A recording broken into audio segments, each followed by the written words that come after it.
Баршаңызға сәлем, каналыма қош келдіңіздер. Бүгінгі видеода әр үйде болу керек емдік шөптермен бөлісетін боламын. Сондықтан видеоны соңына дейін көруді ұсынамын. Бұл шөптер кез келген дертке дауа бола алады. Бүгінде түрлі ауруға дәрілік шөптер мен өсімдіктерден шипа тауып жүргендер баршылық. Өйткені дәріханада сатылатын дәрілердің кейбірінің жанама әсері болып басқа ағзаны зақымдайды. Ал мына шөптерді ем ретінде қолдансаңыз, ешқандай да кері әсерін көрмейсіз. Ендеше әрқайсымыздың ас үйімізде табылатын емдік әсері күшті әрі жедел түрде көмектесетін супер дәрілермен бірге танысайық. Алғашқысы райхан. Қош иісті бұл шөпті классикалық капрес салатын, песто тұздығын және басқа да көптеген дәмді тағамдарды дайындау кезінде қолданады. Жұпар аңқыған иісі мен ерекше дәмі тағамды түрлендірумен қатар тәбет ашатындай тәтті етеді. Ал ем ретінде қолданған кезде физикалық және жүйке жүйесіне түскен салмақты жеңілдетеді. Ағза мен тінде ластанудан қорғайды, токсиндер мен улы заттардан тазалайды. Тамағына, салатына үнемі райхан, яғни базилик қосатындар қант диабеті ауруына шалдықпайды, әрі қан қысымы қалыпты жүреді.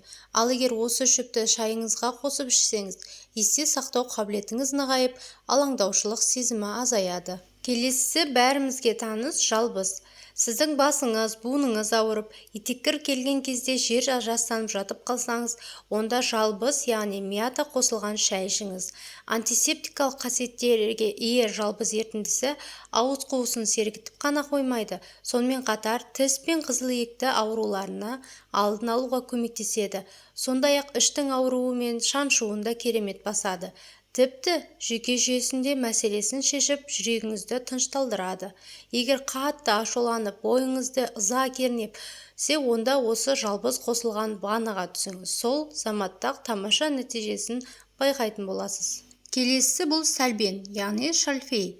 Бұл өсімдіктің биохимиялық құрамы көптеген ауруларға ем болады. Нақтырақ айтқанда, қызыл иектің және тамақтың қабынуын емдейді, асқазан ішек жолдарын жұмысын жақсартады, бауыр жасушаларын қалпына келтіреді, ішектерді ынталандырады және иммунитетті жақсартады. Ол үшін сәлбен, яғни шальфейді қайнатпасын ішу керек. Көптеген әйелдер бет терісі мен шаш күтімі үшін де сәлбен қайнатпасын пайдаланады. Келесісі гүлшетен, яғни розмарин. Жеңіл қылқан жапырақты қош иісімен танымал гүлшетен өсімдігі көптеген аурулармен күресуге қабілетті. Егер гүлшетен қайнатпасына мақтаны малып, кез келген жараға, көгерген денеге таңсаңыз, ізі де қалмай тез жазылады. Сонымен қатар саңырауқұлақ инфекцияларына қарсы көмектеседі. Жаңа піскен немесе кептірілген гүлшетен жапырақтарын үнемі тұтынатын болсаңыз, тамыр қабырғаларын нығайтуға, иммунитетті көтеруге, тіндердегі қан айналымын және микроайналым арнасын жақсартуға көмектеседі. Келесісі ақжелкен.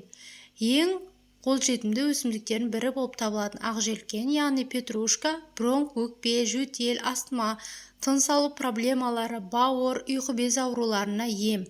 Оған қоса несеп жыныс жүйесінің қызметін қалыпқа келтіреді. Беттегі қара daқты ағартып, сепкілді кетіреді. Келесі шөп ол руккола. Жеңіл салаттар дайындайтын дәмді өсімдік. Калориясы аз, сәйкесінше талшыққа өте бай руккола ішек жұмысын жақсартады, ағзаны қуаттандырады, әрі аштықты сездірмейді. Сонымен қатар иммундық жүйені нығайтуға, жүрек пен қан тамырларының жұмысын жақсартуға көмектеседі, терінің, шаштың және тырнақтың жағдайын жақсартады.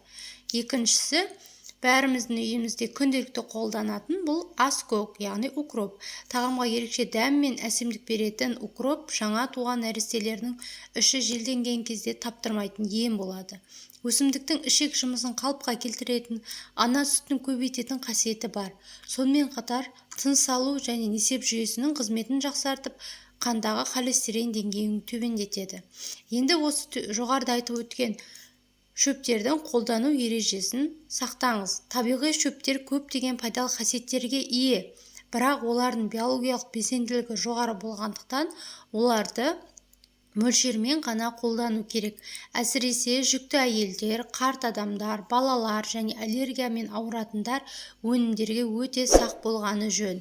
Менің бүгінгі ақпаратым осындай. Сіздерге пайдалы болса, лайк басып, пікір жазып, каналыма тіркеле кетіңіздер.